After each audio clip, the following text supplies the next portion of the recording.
Alors là, dans les dettes, vous avez ce qu'on appelle les comptes 16, vous allez voir, et les comptes 4, autrement dit les comptes de tiers. Alors parmi ces dettes, vous en avez plusieurs. Les premières dettes, ce sont les emprunts.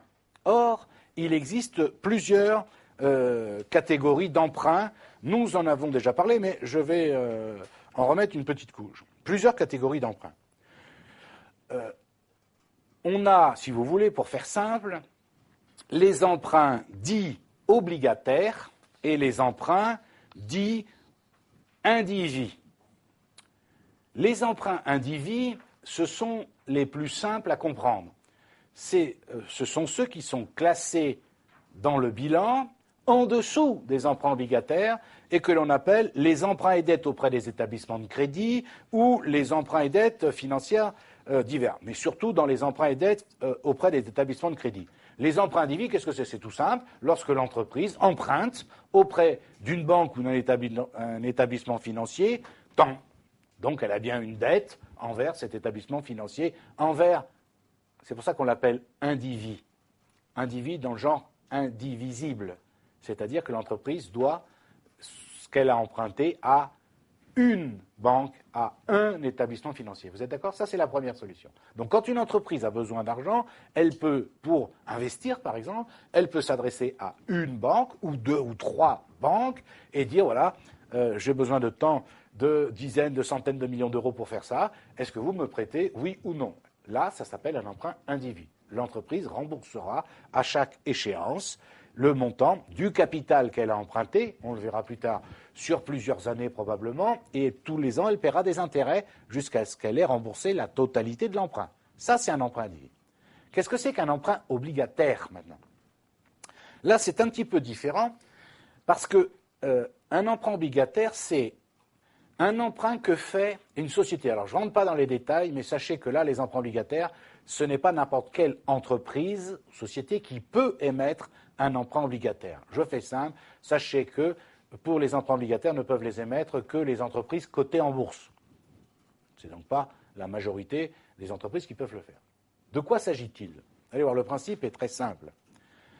C'est qu'il s'agit évidemment de très grandes entreprises, alors cotées, je vais vous dire, EDF, Renault, Peugeot, enfin vous voyez, Carrefour, etc., qui ont besoin d'emprunter pour investir.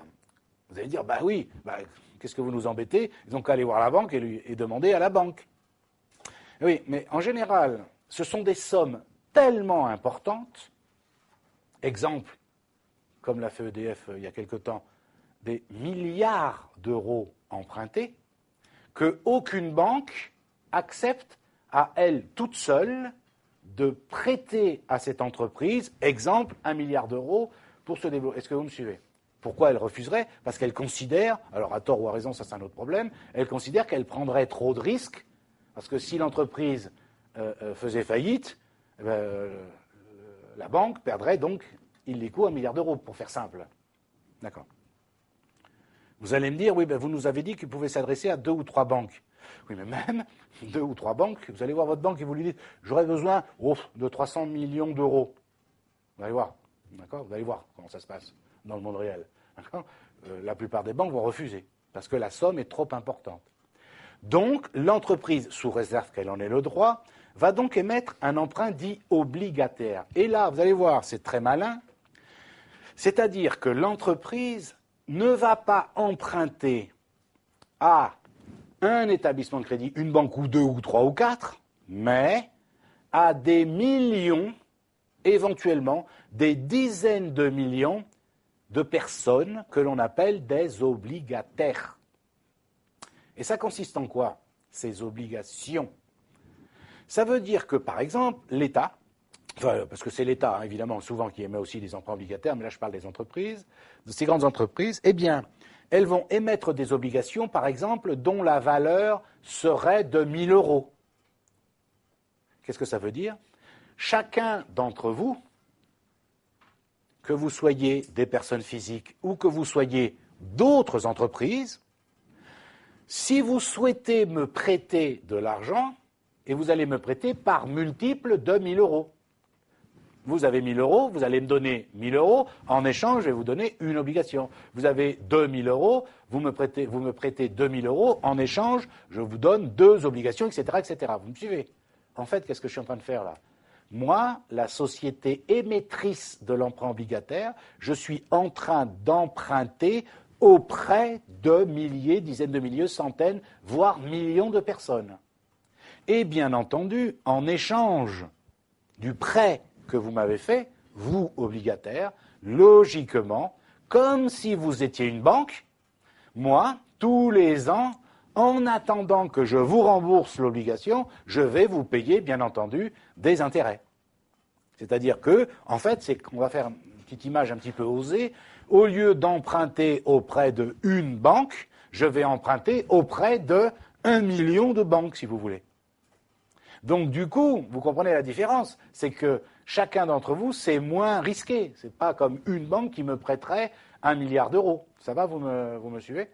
D'accord? Donc, c'est ça, en fait, un emprunt obligataire. Mais par rapport à un emprunt individu, les points communs, c'est que l'entreprise qui soit a emprunté auprès d'une banque sous la forme d'un emprunt individu, soit l'entreprise qui a émis un emprunt obligataire et donc qui a émis un emprunt obligataire auprès de milliers de millions de personnes, les points communs, c'est que dans les deux cas, l'entreprise émettrice devra rembourser soit aux banques, soit aux obligataires le montant qui a été emprunté, et en attendant que je vous rembourse, je devrais vous payer des intérêts, comme je paierais des intérêts à une banque si j'avais emprunté auprès d'elle. Ça va, vous me suivez? Donc ça, on le voit en détail, très en détail, dans mon cours de finance, bien entendu, parce que ça fait partie des sources de financement pour l'entreprise. On le voit également en technique comptable approfondie, parce qu'il y a plein d'écritures à passer à ce sujet.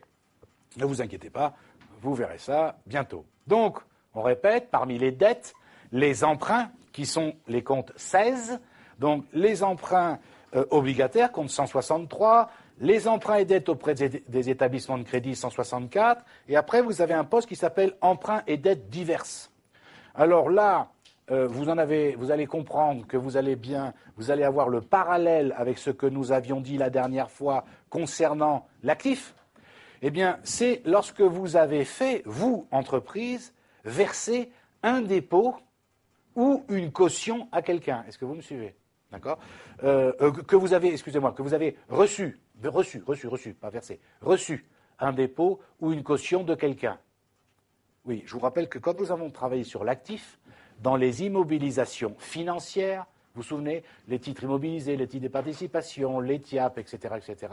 Et puis il y avait les prêts, comme c'était l'actif, c'était les prêts que vous, entreprise, vous aviez accordés, et il y avait en dessous les cautions que vous aviez versées. Qu'est-ce que je vous avais dit à ce moment-là?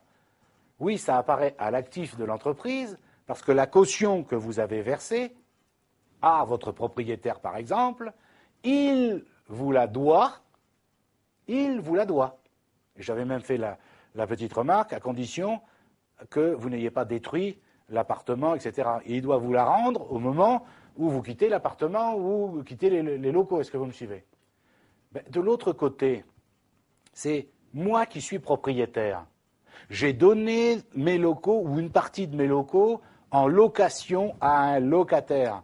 Je lui ai demandé une caution, vous me suivez? J'ai touché l'argent de la caution, mais cette caution, je lui dois. Oui, ça peut vous surprendre, mais légalement, juridiquement, je lui dois. Je lui dois quoi? Je devrais lui rendre quand il quittera les locaux. Alors c'est dans 1 an, 2 ans, 3 ans, 10 ans, peu importe, je lui dois. Donc c'est pour ça que la caution que j'ai reçue dans mon bilan à moi entreprise, ça va à mon passif, puisque j'ai une dette envers la personne qui m'a versé la caution. Et à l'inverse, à mon actif, il y aura quoi? Dans les immobilisations financières, la caution que j'ai éventuellement versée à un propriétaire. Pourquoi c'est à mon actif? Parce que cette caution que j'ai versée pour pouvoir entrer, par exemple, dans les locaux, il me la doit. Donc j'ai une créance sur lui. Ça, c'est mon actif. Ceux qui m'ont versé une caution, ils ont une créance sur moi, j'ai une dette envers eux, c'est normal que ça aille à mon passif à moi. Vous êtes d'accord? Ensuite, dans le même esprit, nous l'avons déjà abordé, dans le même esprit, nous avons les avances et acomptes reçus sur commande. Donc, les avances et acomptes reçus sur commande, c'est le compte 4191. Alors là, de quoi s'agit-il? Exactement le même principe que les dépôts et cautionnements. Et ici, nous sommes au passif. Avances et acomptes reçus sur commande. Reçus de qui, à votre avis? Soyez simple, il n'y a pas de difficulté, il n'y a pas de piège. Reçus de nos clients, vous êtes d'accord? Vous allez me dire, mais je ne comprends pas pourquoi c'est un autre passif. Eh oui, parce que l'argent que m'a donné le client au titre d'avance ou d'acompte, je lui dois tant que je ne lui ai pas livré la marchandise ou fait la prestation de service pour laquelle il m'a donné l'avance ou l'acompte. Est-ce que vous me suivez? Je vous rappelle qu'à l'actif, dans l'actif circulant, dans le cours que nous avions fait la dernière fois, nous avions vu qu'il y avait aussi des avances et acomptes, mais cette fois-ci versées sur commande. Versées par qui? Par nous. C'est exactement la même chose à l'envers. Si je verse des avances et acomptes, ça va à mon actif, parce que mon fournisseur à qui j'ai versé des avances et acomptes me les doit tant qu'il ne m'a pas livré la marchandise ou fait la prestation de service. Mais à l'inverse, bien entendu, si je reçois des avances et acomptes, ça vient de mes clients, et donc je leur dois ces avances et acomptes tant que je n'ai pas effectué ou livré la marchandise ou la prestation de service. Est-ce que vous me comprenez?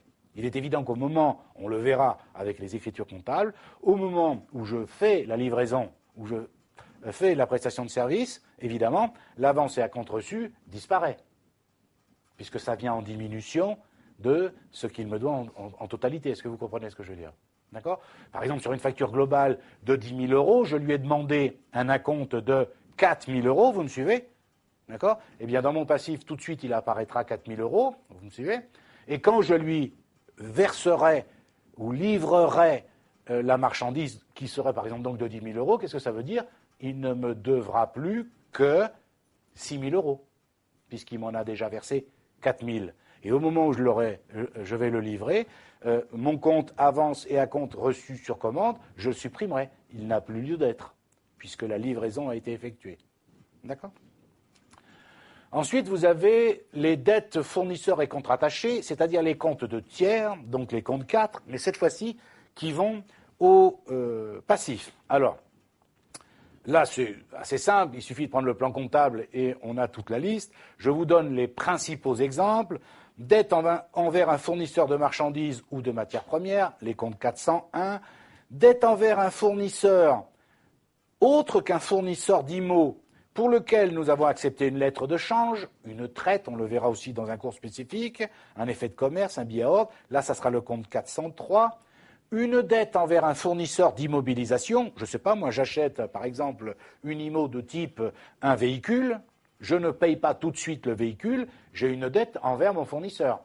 Eh bien en comptabilité, il faut savoir que, mais il suffit de prendre le plan comptable, qu'il y a une différence entre un fournisseur entre guillemets normal, c'est-à-dire à qui j'achète des marchandises, des matières premières ou des prestations de services, avec un fournisseur d'immobilisation. Ce n'est pas le même compte. 401, 404. Et de la même façon, donc dette envers un fournisseur d'IMO, mais cette fois-ci, pour lequel j'ai accepté une lettre de change, un billet à ordre ou une traite. Là, ça sera le compte 405, par exemple. Après, vous avez d'autres comptes de dette qu'on appelle les dettes fiscales et sociales. Ce sont les comptes 42, 43, 44, 45. Alors, je vous donne les principaux exemples. 421, dette envers le personnel. 43, dette envers les organismes sociaux, l'URSSAF, Pôle emploi, etc., etc. Dette envers l'État, 44. Dette envers les associés ou les actionnaires. Vous vous souvenez tout à l'heure? Quand on a fait la répartition du résultat, qu'est-ce qu'on a dit? On prenait le résultat de l'exercice, on le supprimait, on le remplaçait par quoi? Éventuellement un compte de réserve, éventuellement un compte de report à nouveau, et je vous ai dit, le reste, on va le distribuer aux actionnaires. Oui, mais attendez, avant de le distribuer, qu'est-ce qu'on a? Une dette envers les actionnaires. On ne le distribue pas tout de suite, on ne fait pas le chèque à la seconde. Je sais bien que vous tremblez en attendant le chèque, mais ça ne se passe pas tout à fait comme ça. Un peu de calme, un peu de calme. Vous allez recevoir les dividendes, un peu de calme. D'accord ? Vous comprenez comment ça fonctionne ? D'accord ? Donc vous aurez une dette envers les actionnaires. Ensuite, un autre compte que l'on utilise quelquefois, qui s'appelle autre dette, 46. Alors, j'essaye de vous expliquer ça, parce que je sais que souvent ça pose problème. Alors, parce que j'ai eu une question par une de vos camarades en ligne, pas plus tard qu'hier, je crois. Elle ne comprenait pas pourquoi j'utilisais quelquefois le compte 46 et pas le compte 401 fournisseur. C'est pas très grave, je vous rassure. Il n'y a pas de redressement fiscal à cause de ça, ça ne change rien au résultat de l'exercice, etc., etc. En fait, quand on a une dette envers un fournisseur de matières premières, de marchandises, vous voyez, un fournisseur de quelque chose de corporel, on utilise dans le monde réel le compte soit 401, soit 403. Quand c'est un fournisseur d'IMO, on utilise le compte soit 404, soit 405, on est bien d'accord. Quand c'est identifié par le personnel 42, 43, 44, l'État, les actionnaires 45, mais il existe quelquefois, par exemple, on peut imaginer que pour une prestation de service, vous avez une dette envers un fournisseur, mais un fournisseur de prestation de service. Ben, vous pouvez prendre le compte 46, vous comprenez ce que je veux dire, et pas le compte 401. Mais si vous mettiez le compte 401, on ne vous enverrait pas le GIGN ni la force licorne, je vous rassure, ce n'est pas une affaire d'État, c'est le principe qui compte. Par contre, il y a une question que vous ne me posez pas et qui normalement devrait vous interpeller.